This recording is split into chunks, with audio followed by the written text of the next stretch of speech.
नमस्कार, मैं doctor Manju Bhargavi language tutorial में आप सभी का हार्दिक स्वागत करती हूँ। आज मैं आप लोगों को ममता कालिया जी द्वारा लिखित कथा जान से प्यारे की सारांश सुनाने जा रही हूँ। जान से प्यारे में आने वाले प्रमुख पात्र है डॉक्टर कौशिक, एक वैज्ञानिक, अविनाश डॉक्टर कौशिक का मित्र। चलिए अब सारांश को देखेंगे।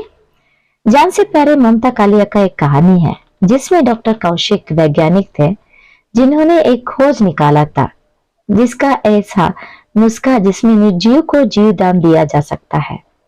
अविनाश डॉक्टर कौशिक का सहयोगी था। डॉक्टर कौशिक ने परीक्षण के लिए खोजना शुरू किया। डॉक्टर कौशिक ने देखा कि किसी मृतकों के परिवार वाले दुखी हो जाते हैं, अतः उनको दुख को दूर कैसे किया जाते हैं। कौशिक को परेशान होते देखकर अविनाश बताता है कि मृत्यु की यातना एक चुनौती और चिर सत्य है, और वैसे भी अविनाश की इस बात में शंका थी कि व्यवहारिक को इस जीवन से में कोई मृतकों को वापस नहीं लाना चाहते हैं। फिर भी अविनाश कौशिक को मना नहीं सका था, इसीलिए कुछ मृतकों को घर जाने के लिए वहां भी तैयार होता है।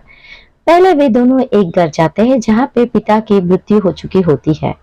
कौशिक उन लोगों को बताता है कि उनके दुखों को दूर करने आया है और उनके पिता को दोबारा जीव प्रदान हो सकता है, पर घर वाले कौशिक की बात को मानने के लिए तैयार नहीं होते।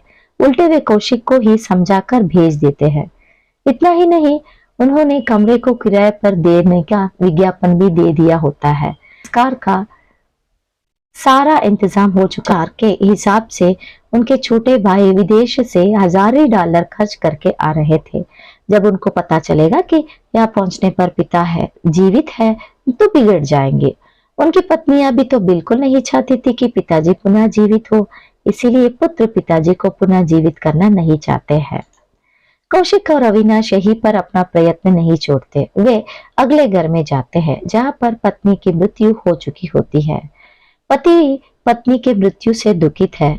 इसे देखकर कौशिक अपना प्रयास बताने आगे बढ़ता है, पर पति पत्नी को जीवित करने सम्मति नहीं देता है। बाद में पता चलता है कि पति से उसी दिन के समाचार पत्र में विज्ञापन आया था कि उसकी शादी के लिए लड़की चाहिए। इसको देखकर कौशिक को बुरा लगता है। वहां से भी कौशिक और अविनाश वापस आ जाते हैं। कौशिक और अविनाश हिम्मत न हारते हुए आगे के घर जाते हैं। वहां भी शहीद की मृत्यु हो चुकी होती है और उसकी पत्नी बड़ी दुखित है, पर वे भी अपने पति को जीवित करना नहीं चाहती है। कुछ बहाना बनाकर कौशिक को वहां से भेज देती है। कौशिक को पता चलता है कि पत्नी सोचती थी कि कौशिक बीमा कंपनी से आया हुआ है, पति के कुछ पैसे मिलेंगे, पर जैसे उसे पता चला कि वह बीमा कंपनी का नहीं है तो उसे बहाना बनाकर भेज दिया गया। लोगों की इन सारी नीयत को देखकर कौशिक दुखी हो जाता है और अविनाश की बातों पर विश्वास करने लगता है। जीवन में जिसे लोग जान से प्यारे करते हैं वे सिर्फ बातों के लिए है, पर लोग तो मृतकों के संपत्ति को जान से प्यार मानते हैं। यही निष्कर्ष के साथ कहानी का सारांश खत्म होता है।